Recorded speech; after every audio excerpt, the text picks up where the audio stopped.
So you're sitting with your spouses and with all the inhabitants of Jannah in one place. And then Allah subhanahu wa ta'ala releases the veil. And you see Allah. You see Allah. And there you see your palace minimum, made of golden bricks and silver bricks. It has been kept together with musk, pure musk. How? Allahu A'lam. And the light is humongous. It emanates from the arsh of Allah subhanahu wa ta'ala. That's the light of Jannah. There's no sun. Can a woman get pregnant in Jannah? I want children. He was a Bedouin. That's how they used to ask their questions. The Rasul says a woman gets pregnant in 1 hour and gives birth and returns back to the way she was as if she was untouched. And there is no agony or pain if you want children. With their Lord are many paradises. Jannat is a plural for Jannah. Jannat is plural for Jannah. Allah subhanahu wa ta'ala has installed many, many gardens for one single person, beneath which rivers flow. The standard look of Jannah, if you were to look at the floor, you know when you go outside and you walk and there's pebbles under you, you just sort of kick them aside. In Jannah they are pearls and diamonds. When you see your wife in Jannah, you're going to look at her and think, oh my God, it's the Hur al-Ain, Allahu Akbar. One thread of her hair, if it were to be shown on the earth, it will light up more than the sun. In the hadith, if she spat in the ocean, it'll turn it all sweet. My brothers and sisters in Islam, the palaces are humongous. I can't even describe how big they are. One room in there, on standard level, is about 60 miles long. And how many rooms are in there? Uncountable. How many palaces are there in your land? Allahu Akbar. Count, and you'll keep counting, subhanallah. And in that palace, the angels have prepared an exquisite meal for you and your wife and the inhabitants of Jannah. There is a meal and a feast that you are going to receive. As a welcome to all the inhabitants of Jannah, what is it? First of all, you get appetizers. As in the hadith, the appetizer is, and be patient with me when you hear it, it is the most tender part of the liver of a whale. And when you say meat, or when you say all these things in Jannah, it tastes nothing like over here. And then you have tours, guides, who show you around Jannah. You come past these special rivers, they are 4 of them. And they exist throughout Jannah for all the inhabitants of Jannah, let alone the rivers that are specifically for you. You have your own rivers, and you have rivers for all the people of Jannah who drink from. They are rivers of milk, a river of water that never goes off, a river of honey that is pure, and a river of wine.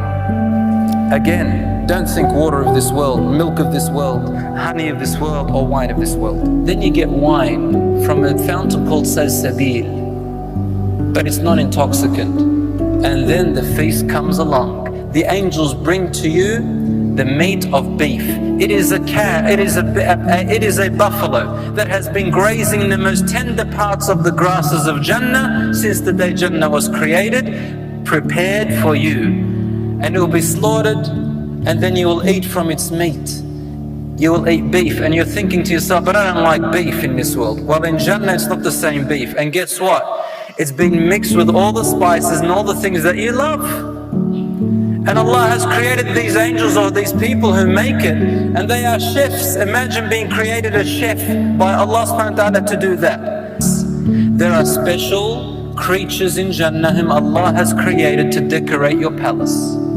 So forget about all the interior designers that you've ever thought of. These are the best. Allah has created them to decorate and design the interior of your palace. And the first thing that you are given is to quench your thirst. After all this time of waiting in the Day of Judgment, you are given wine, which is mixed with ginger,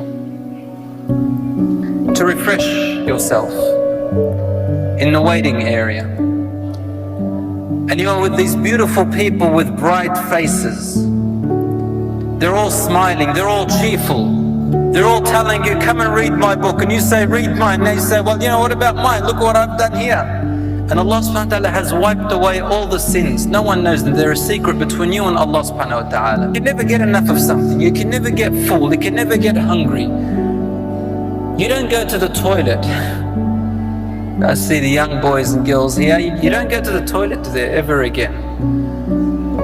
So you don't have to worry about your mums and dads telling you, did you go to the toilet this morning? Up there, there's no toilet. You don't need to. There's nothing that smells anymore. There's nothing that You don't sweat anything smelly. It's just pure enjoyment. You can never get enough of everything. You can swim in a river made of chocolate and eat chocolate fish if you want, and you will never get enough because there's no diabetes, there's no issues of overweight, there's no issues of underweight, there's no issues of anything at all. And you're looking around and you see these beautiful trees, the trunks made of gold. What's that? Made of gold? Is it like the gold of this world? No. There's silver. Is it like the silver of this world? No. You look at it and you say, this is gold, that's silver, but it's not like any gold I've ever seen before or silver I've ever seen. The trunks are huge. The leaves are massive. The shade is humongous. There are trees there that take a horse to gallop very fast, as in the hadith. A very fast, swift horse for 3 days to cross just the shade of some of its trees. Sallallahu alayhi wa sallam did say, فِيهَا مَا لَا عَيْنٌ رَأَتْ. In paradise there are things that no eye has ever seen. وَلَا أُذُنٌ سَمِعَتْ. And no ear has ever heard. وَلَا خَطَرَ عَلَى قَلْبِ بَشَرٍ. And it hasn't even occurred to the heart of any creation. It is at the doors of Jannah, and the door is opened. The angels who are standing to welcome the people, they say to them the first word. What do you think they say first thing? Peace. Because this is what we're all yearning for. Of this door, it's a marvelous door, huge door, very wide, hundreds of kilometers wide in fact, because Allah subhanahu wa ta'ala's doors to Jannah are wide and His generosity is immense. Imagine there are tents in Jannah. They are actually hollow pearls, one big pearl and it's hollow. Its size is 60 miles in length. I wonder what's in there. Oh, sorry, another man called out and says, Ya Rasulullah, what about plantation? Can I farm in Jannah? The guy wants to farm and plow and dig and plant. He said, Rasulullah smiled and he said, Allahu Akbar. In Jannah, you plant the seed and suddenly the beauty of your crops begins to race with your eyes. Sabaq al-nadar, meaning your eyes and the beauty and the growth, it's in a race now. She said, that's Jannah. That's paradise. Can't you see there's no difference between whites and blacks? There is no difference there's no harm. The children are playing around the lion and the lion is playing with the butterfly. It's beautiful and peace. I said, paradise, there is no more work, there is no more worship, none of that ever again. When you see Allah subhanahu wa ta'ala, you forget all the beauty that you have ever seen until this point. Allahu Akbar. And what could describe the beauty of Allah subhanahu wa ta'ala? Nothing. Nothing.